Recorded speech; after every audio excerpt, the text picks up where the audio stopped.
நிலா சோழனோட வீட்டுக்கு வந்ததுக்கு அப்புறமா ரொம்பவே சந்தோஷமா ஃபீல் பண்ணிக்கிட்டு இருக்கா. ஆனா சேரனுக்கு தான் அவங்களோட அப்பா அம்மாவை பத்தி கவலை இருக்கு. ஆனா சோழனும் அவங்கள பத்திலாம் நீங்க எதுக்காக கவலைப்படுறீங்கன்னு சொல்லிட்டு அவங்கள அமைதிப்படுத்திட்டு நிலா தனக்காக தான் இந்த வீட்டுக்கு வந்திருக்காங்கன்னு எல்லார் முன்னாடியே கெத்து காட்டிக்கிட்டு இருக்காங்க. ஆனா நிலாவோ நான் ஒன்றும் உங்களுக்காக வரலையே, எனக்கு இங்க இருக்க பிடிச்சிருக்கு அவ்வளவுதான் சொல்லிட்டு அவங்களுமே ஓப்பனா சோழனுக்காக தான் வீட்டுக்கு வந்திருக்கேன்றத சொல்லாமலேயே அங்கிருந்து போகிறாங்க. ஆனா நிலா வீட்டை விட்டு போன விஷயம் தெரியாத அவங்களோட அப்பா அம்மாவும் அடுத்த நாள் காலையில நிலா என்ன இன்னும் வெளியவே வரலன்னு சொல்லிட்டு காஃபி எடுத்துட்டு போயிட்டு அவங்களோட ரூம் ஓப்பன் பண்ணி பார்த்தா தான் தெரியுது அங்க நிலா இல்லாத விஷயமே.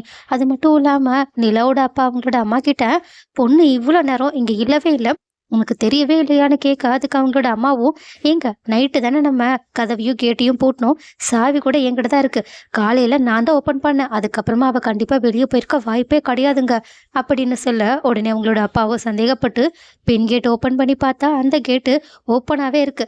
இதை பார்த்துட்டு அவங்களோட அப்பாவும் நிலா இங்கிருந்து போயிட்டான்னு சொல்லிட்டு டென்ஷன் ஆக, ஆனா அவங்களோட அம்மாவும் இங்க நம்ம பொண்ணை கடத்திட்டு போயிட்டாங்களான்னு சொல்லிட்டு ரொம்பவே பதட்டப்பட ஆரம்பிக்க, ஆனா நிலாவோட அப்பாவும் அவ அந்த வீட்டாளங்களை கூப்பிட்டு இந்த வீட்டை விட்டு மறுபடியும் ஓடி போயிட்டான்னு சொல்லிட்டு கோவத்தோட அவங்க ஒய்ஃப் கிட்ட பேசிட்டு உடனடியா 2 பேரும் சேர்ந்து நிலாவை கூட்டிட்டு போகிறதுக்காக செல்லனோட வீட்டுக்கே வராங்க.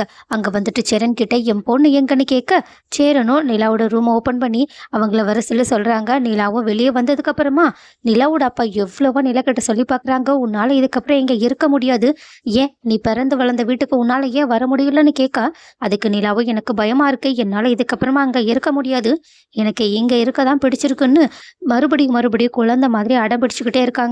இதை பார்த்துட்டு அவங்களோட அப்பாவும் ஒரு கட்டத்துல, உனக்கு இதுவே கொஞ்சம் அசிங்கமா இல்லை, ஏற்கனவே நீ டிவோர்ஸ் பண்ணிட்டு இவனா, இதுக்கப்புறமா இந்த குடும்பத்துக்குள்ள உன்னால எப்படி இருக்க முடியும், நீ அங்க வர்றதுக்கு பயமா இருக்குன்னு சொல்ற, ஆனா எனக்கு இருக்கு உன்னை இங்க விட்டுட்டு போக பயமா இருக்கு, தயவு செஞ்சு வந்துருமா, நீ இப்போதைக்கு இருக்கிறத நிலைமைய பத்தி யோசிச்சு பார்த்து பண்ணிக்கிட்டு இருக்க, ஆனா நாங்க உன்னோட மொத்த வாழ்க்கையுமே யோசிச்சு பார்த்து பேசிக்கிட்டு இருக்கோம், தயவு செஞ்சு நீ உன்னோட வாழ்க்கையவே நாசம் பண்ணிக்காத, எங்க கூட வந்துருன்னு கேட்டுக்கிட்டு இருக்க. அவங்களோட அம்மாவும், உனக்கே இது அசிங்கமா இல்ல, இப்படி டிவோர்ஸ் பண்ணி முடிச்சதுக்கு அப்புறமா உன் புருஷ வீட்லயே இருக்குன்னு சொல்லிக்கிட்டு இருக்க, இதெல்லாம் கொஞ்சம் நல்லாவா இருக்கு, அக்கம் பக்கத்துல இருக்கவங்க என்ன பேசுவாங்கன்னு கேட்க அதுக்கு நிலாவும், யாருக்கு தெரிய போகுது, யாருக்கும் தெரியாதுல்ல, தெரியாத வரைக்கும் நல்லதுதான்னு சொல்றாங்க. ஆனா அவங்களோட அம்மாவும், அதான் உனக்கும் எனக்கும் தெரியும்ல, அப்புறம் எப்படி உன்னால இங்க இருக்க முடியும்னு மறுபடியும் மறுபடியும் சோழனுக்கு டிவோர்ஸ் ஆனதுக்கு அப்புறமா உன்னால இங்க இருக்கவே முடியாது, இருக்கவோ கூடாதுன்னு சொல்லிக்கிட்டு இருக்காங்க.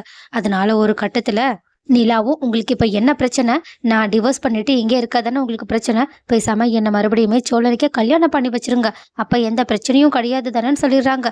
இந்த வார்த்தையை கேட்டுட்டு வீட்டுல இருக்கவங்க மொத்த பேரும் ரொம்பவே சந்தோஷப்பட்டுக்கிட்டு இருக்காங்க.